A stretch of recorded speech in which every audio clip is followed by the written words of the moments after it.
to Apothecary After Dark.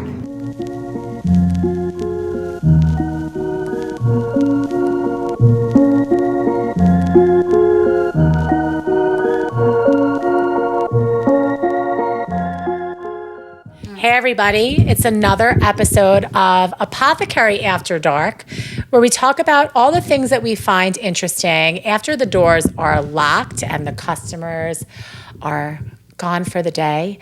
I'm Dina. I'm here with my partner in crime and in business. I'm Dani. Nice to meet you guys. And we're so excited. So we were sort of like, what are we going to talk about?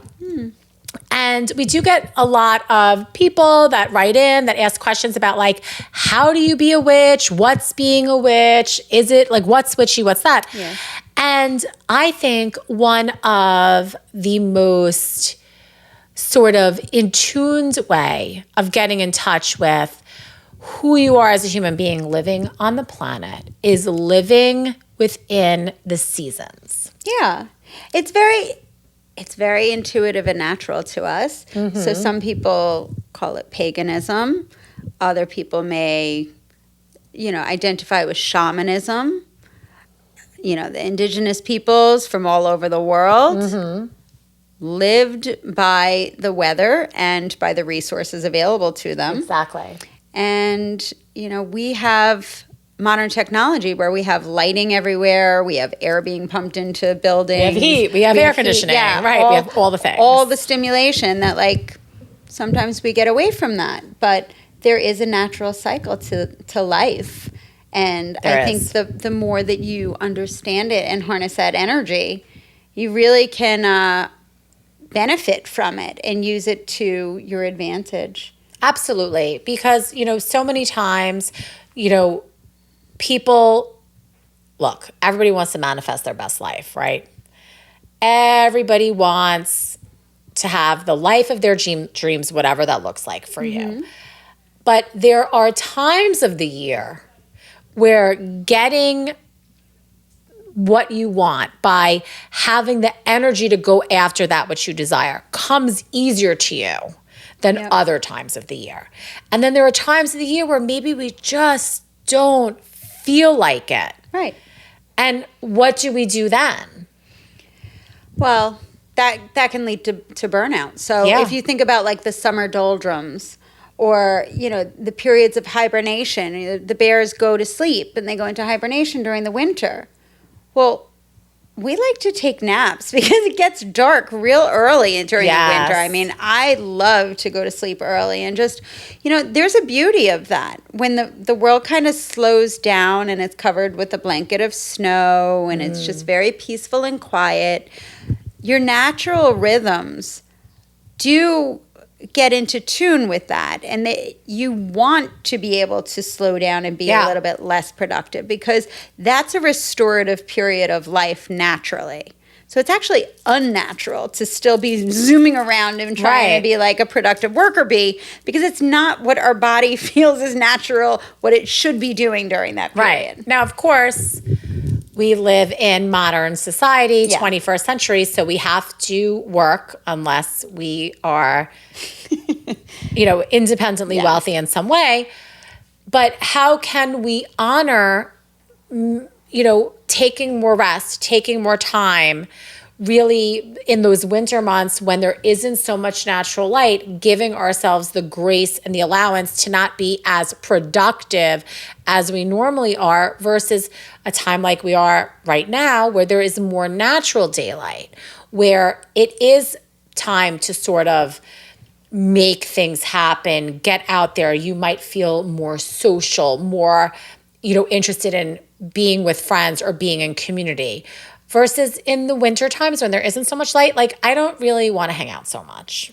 I want to be in my house. If it's cold and freezing and wind is whipping you in the face and it's dark out, I want to go home and eat a hearty soup and I know. Just cozy up in a blanket and be a little bit more quiet. But the sunshine, it's a gorgeous day and the breeze is blowing and the waterways are looking so welcoming. Like I love being out on a boat or being like at a waterfront restaurant, just relaxing and talking with my friends and the sun beating on my face. Like that's joy. And that's the energy of like the sunshine in the summer. Yes. Getting the energy of the sun, I think, is so important. I actually did that this morning. And that's what I want to talk about, like honoring the season that you're in and getting the energy when you can. Because we've been very busy at the shop. We've had lots of inventory, lots of orders. Look, there's always something going on here, just like I'm sure there's always something going on in your life, right? There's always a reason why you can get to work or get to your obligations sooner, earlier, what have you. And this morning, I was sitting and I looked at my house and I looked at the sun shining in my backyard and I said, get outside. Yeah. Sit outside, get in the sun, soak up some vitamin D, because all of our doctors are going to be arguing with us, telling us we don't have enough vitamin D in a couple of months. It's true. Right? And just get out there. And I think that's so important because we all have in modern society the tendency to just be on this wheel. Just go. So how do we you know what? I got to enjoy the sunshine. Yeah. And also I think if you are trying to be more organized and you have some big goals that you're setting for the year ahead, like think about New Year's resolutions, right? And you're like, these are some big things I want to accomplish this year. Well, if you're going to actually put it down on paper or think about that project, it's helpful to understand the different cycles of the wheel of the year. So there are pagan celebrations to honor each season, and there's very real reasons for those celebrations, and they usually surround the harvest and the crops and the amount of light you have and when you should be productive, and then when you can harvest and bring everything in for those quiet periods where nothing is growing, and then the celebrations that take place in the spring where things come back to life and rebirth. Like my favorite season is the end of the summer, like a good Indian summer into September. So the weather is not too hot because I'm sensitive to it. I don't like it when it's too oppressively hot. I like when there's a nice breeze, and then the fall is my favorite. It just, things start falling away and it starts quieting down the crazy chaos. Because yes, that's fun, but it's not sustainable. And it starts getting a little bit darker, but it's still just cozy and social. So that's, for me, I love that. But I find that very productive because people start getting back into their routines rhythm of daily and routine, life. Around the September. summer's a little chaotic because anything goes. You got concerts, you got, impromptu invitations, you've got a lot of celebrations going on. People are not working as much. They're not in school. But September comes around and then the rhythm starts slowing down a little bit. You don't feel as guilty and you're like, okay, now it's time to get back to let's get back into our schedule of things. Yes. Yeah. So that would be the holiday known as Mabon, and that usually takes place around autumn equinox, around the 21st of September, which is one of 2 times in the year where day and light are pretty much equal, right? And like Danielle said, getting back into rhythm, bringing back a little bit more order, structure to our day-to-day lives. It's known also as the second harvest, and pretty much the biggest harvest, the apple harvest, where you would literally be harvesting all of these fruits and the last of what, not really the last, but the bulk of what would be grown in your garden to sustain you for the coming months and the coming winter, which then, as you progress in time, leads you to the third harvest known as Samhain, or our Halloween, right? October 31st. That is literally the very last of the harvesting that's done. Yeah. And then what you're literally doing is allowing the fruits that you grew to die on the vine, the ones that you aren't picking, that you aren't going to eat. But why might you allow things to die on the vine? Because what you allow to die on the vine feeds the root for the next year. It creates fertile ground for that rebirth. So that's very scorpionic energy of death and rebirth, because it has to fall away. Anything that was not worthy of being used or being of purpose or being in alignment has to fall away, but then it also clears space and it creates fodder ground for new ideas and new cycles to begin. Exactly. And if you incorporate that into your life, like, okay, it's a great time to assess. Here are my schedules. Here are my routines. Here's what I'm doing. Is it in alignment with my goals during the fall? Like, is this what I really want to be accomplishing? Is it working, or do I let that fall by the wayside? And that's okay to let it go, because it opens up space for you to incorporate new things. And during the winter, you might want to be a little less productive. Maybe that's the time that you go within and you start ideating and start thinking about, like, well, what do I want to welcome in once the weather starts getting brighter come the spring? And what do I want to birth into life or into creation? And what are the things that I need to be preparing now so it becomes a planning phase for you in all aspects of your life, those quiet days of winter. And then comes spring, where you can start putting things into execution and start planting those seeds. Right. The winter time, which is typically around that winter solstice, 12/21 usually, right, when we're actually in winter in the northern hemisphere, is also a really good time to process things that have happened to us throughout the year, like going within, processing emotional states, really taking sort of stock also, like, how are we feeling? You know, is there anything that I have to sort of pay attention to and go within to handle before I turn back to spring and action mode? So that's also a really good time for that. So you said you love fall, even though we have the same birthday, we're both Libras. As I've been paying attention to the seasons and living within the wheel of the year, really, really love spring. Yeah. I really, really love spring. For me, there's something incredibly magical, literally watching life take hold again. Yeah. Going from barren landscape, and then all of a sudden, I'll just be driving down the road and I'll see the buds on the trees. And I'm like, oh, there it is. Yep. Here it is. Here's like, and for me, it's like a reminder that no matter how desolate, no matter how bad you feel, no matter how things might not be going the way you anticipated them to go, that there's always, there's always new growth. There's always new opportunity. There's always like something to look forward to. And I think when I finally am like, that is it with this winter, I cannot take it another minute, I see that bud. Yeah. And I'm like, okay. Well, that's the little crocus poking through the snow, right? It's amazing. It's like, so exciting. It's here. And then the daffodils come. And it's so beautiful. So my favorite seasons are fall and spring, the transitional seasons, because I think the cold of the winter is a little too extreme cold for me, and the summer is a little too extreme hot for me.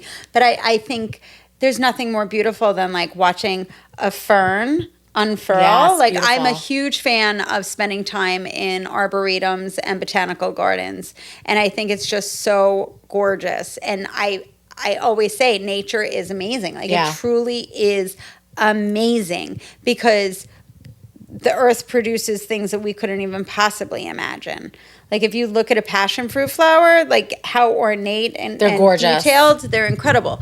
So I agree with you with the spring and the rebirth, because no matter how desolate and dark and cold and gray it may seem, all of a sudden before you know it, there it is. There it is. There it is. It's gorgeous. It is, and it's so exciting, and then it's like just having something to look forward to. So for the spring, like Danielle said, taking stock of, what is it that I want to do with my time as I move into more daylight, more production, because I have more daylight available to me. I'm not as sleepy and tired because we didn't have so much sunlight. It's normal. It's totally normal to not be at your best and peak performance and having so much energy when there isn't so much sunlight afforded to you. It's normal, and it's okay. I tend not to push myself during those times. And I like to spend a lot more time in my house and not be as social. But then once, the wheel turns and you turn to spring and it's time to like, okay, what is it I want to do? What are the plans? I like to make travel plans. Yep. I like to travel in the spring. Lately, I've been doing that like April, May. I really like that energy. Because everything's waking up and like my intellect is waking up a little bit.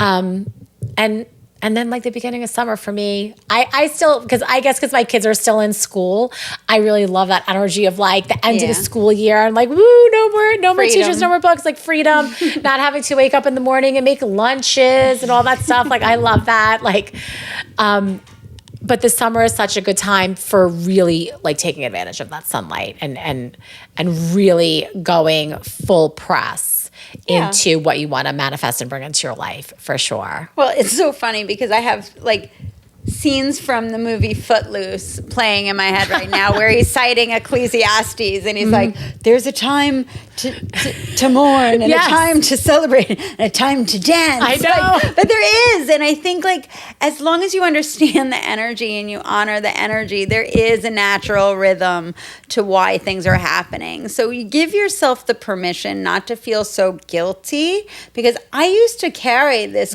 cross and I'd be like, I have to be doing this, I have to produce. And I really burned myself out. Yeah. Because it's not sustainable. And humans are not meant to be robots. And I think it's important to honor and say like, okay, these are my limitations, but this is also why I'm feeling this way. And that's all right. I can have a period of quiet. I could have a period of less production.